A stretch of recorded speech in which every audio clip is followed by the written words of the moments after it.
In this video we are going to expose Extinction Rebellion and Black Lives Matters as nothing more than government funded agents provocateurs, and that these groups are funded by the Arts Council as well as other councils and other government bodies. They are also funded by rich donors and corporate sponsors like George Soros. Now, it might strike you that there is a huge hypocrisy here, as one of the biggest polluters in the world is the City of London, which essentially runs the British Crown. And these same people who are behind the slave trade and who use most of the world's resources and are the richest people in the world are funding Extinction Rebellion and Black Lives Matters. So here we have a job from the Arts Council advertising for people who are involved in Extinction Rebellion to do work for the Arts Council. So you can see here that the Arts Council are actually using artists to promote Extinction Rebellion, and they actually have a job advertisement here. And this is how the arts work. The arts is nothing more than propaganda, and you only get to the top in the arts world if you're useful at promoting government propaganda or you are part of the establishment.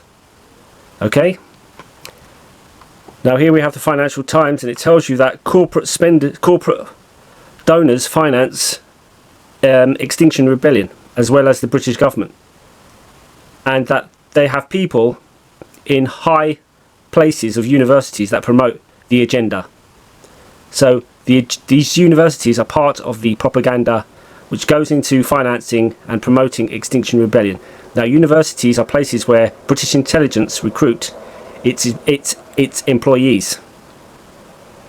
And so let's have a look at this. So you have people who are part of the British establishment, universities, PhDs, and they're promoting the climate change agenda, which is there so that the average person consumes less and is taxed more. And we can see here how they use strategies which are developed by the British intelligence services.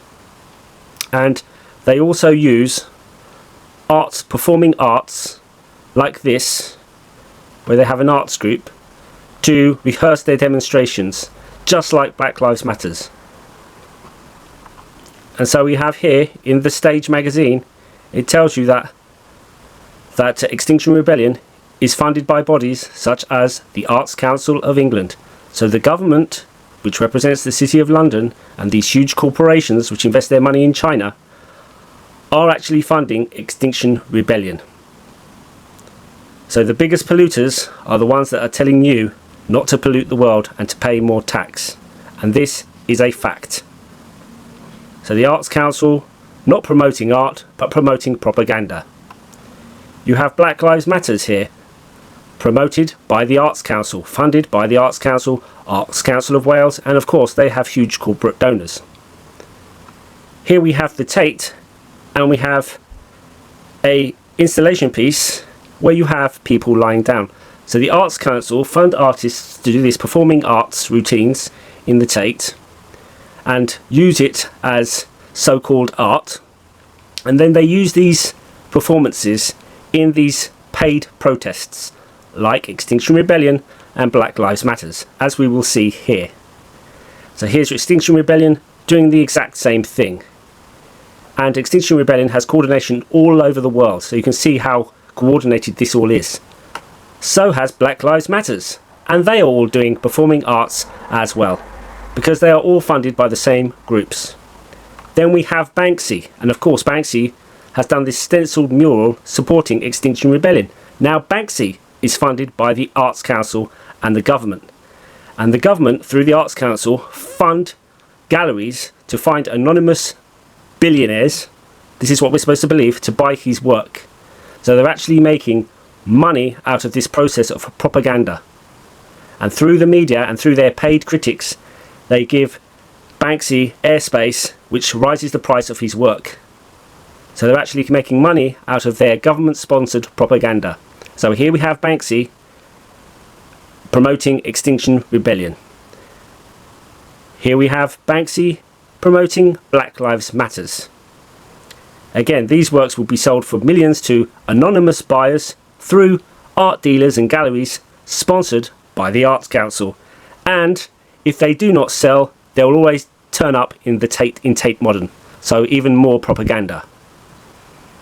And here we have the Arts Council and councils in America as well, private art dealers wanting money from their arts councils to promote the work. So here we have the Arts Council, £160 million emergency funds.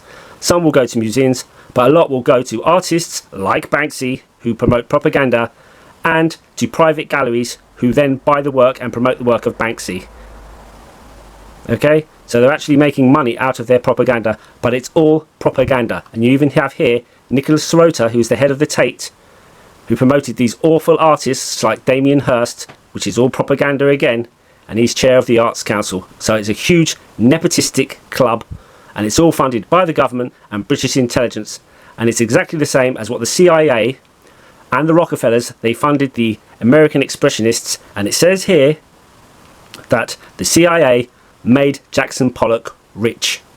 So the CIA would finance galleries to buy Jackson Pollock's work, and then make him famous, and then sell it on. So making money out of propaganda. And this is exactly the same strategy the Arts Council in the UK use. It's all propaganda. So Extinction Rebellion and Black Lives Matters are nothing but government paid protests. Thank you.